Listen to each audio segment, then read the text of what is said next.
Hello friends, আমি beauty চলে এসেছি বিউটিস বেক অ্যান্ড কুক চ্যানেলে। আজকে আপনাদের সঙ্গে একটা ক্রিকেট থিম কেক শেয়ার করতে।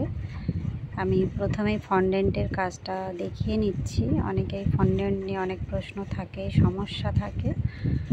যাই হোক, আমি যতটা পারি ততটাই আপনাদের সঙ্গে শেয়ার করছি। এখানে আমি সাদা ফন্ডেন্ট নিয়েছিলাম, তার সঙ্গে একটু কর্নফ্লাওয়ার মিক্সড করে আর একটু সামান্য অরেঞ্জ কালার এতে মিক্সড করেছি, একটা স্কিন কালার এসেছে, সেটা দিয়ে প্রথমে একটা ব্যাট বানিয়ে নিচ্ছি।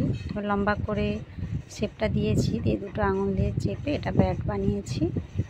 বাকিটা এবারে দেখে দেখে বুঝতে হবে আমি কি করছি, কেননা সব কিছু মুখে বলে বোঝানো সম্ভব হয় না।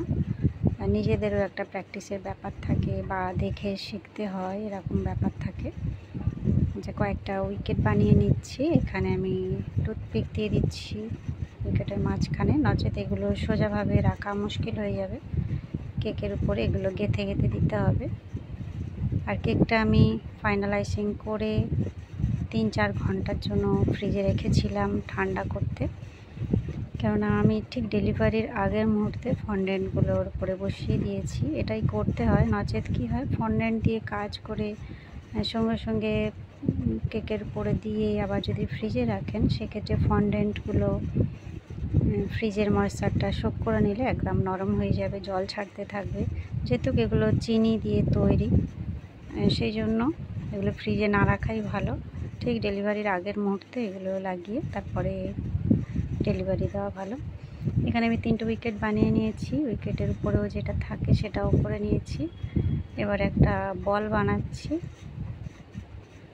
রেড কালারের বল।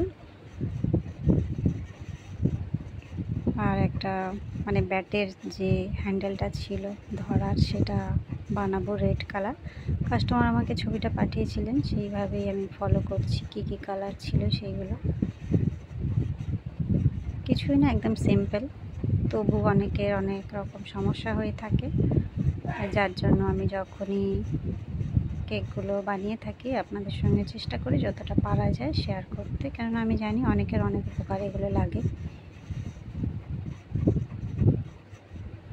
ভালো করে একটু মুথে নিয়ে তারপর কাজটা করতে হবে, নচেত ফন্ডেন্টগুলো ফেটে ফেটে যায়। আর এই ফন্ডেন্ট দিয়ে কাজ করতে গেলে সত্যি কথা বলতে কি প্রচুর টাইম লাগে, যেটা অনেকেই বোঝেন না, যে এত দাম কেন ফন্ডেন্টের।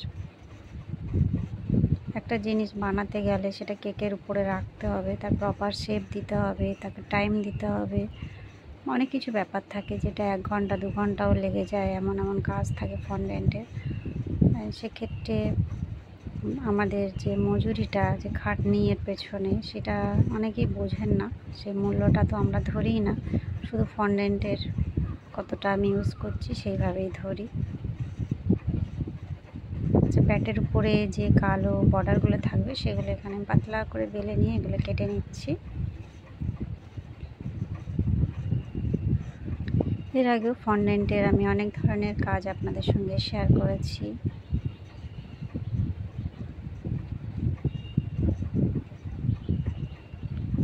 যতক্ষণ না এগুলো পারফেক্ট হয় ততক্ষণ বানিয়ে যেতেই হবে, নচেত যেন ভালো লাগে না। যেহেতু কাস্টমারের কাছ থেকে আমরা একটা পয়সা নিচ্ছি, সেই জন্য। এই যে প্রত্যেকটা বানানো হয়ে গেছে। মাঝখানে আমার ভিডিওটা বন্ধ হয়ে গিয়েছিল, আমি খেয়াল করিনি। সবগুলো আমি বানিয়ে নিয়েছি। এবারে এক এক করে আমি কেকের উপরে এগুলো দিয়ে দেব। তার আগে আমি একটু কেকটা ডেকোরেশন করে নিচ্ছি। একটা রাউন্ড শেপ করে দাগ দিয়ে নিয়েছি। এবারে এটা হচ্ছে গ্রাস নজেল, ক্রিমটা গ্রিন কালার দিয়েছি। আর ক্রিমটা সবসময় একটু স্টিফ থাকলে ভালো হয়, নাহলে এই ঘাসগুলো ঠিকঠাক হয় না আর কি, এক জায়গায় হয়ে যায়। আর এই প্রচণ্ড গরমে গ্রাস নজেল দিয়ে কাজ করতে গেলে সবথেকে বেশি আমাদের টেনশনের ব্যাপার হয়, যে এটা ঠিকঠাক হবে কি না। আর কোনো কিছুতে এত টেনশন হয় না।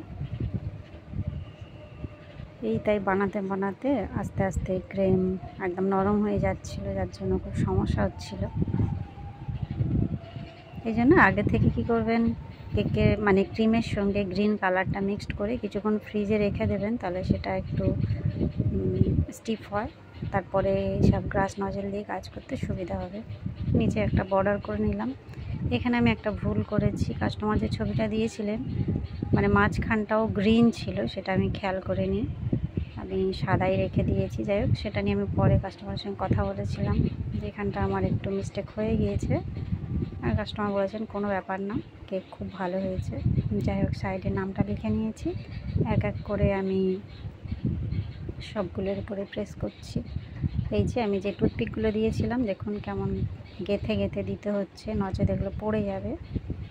উপরেরটাও দিয়ে দিচ্ছি।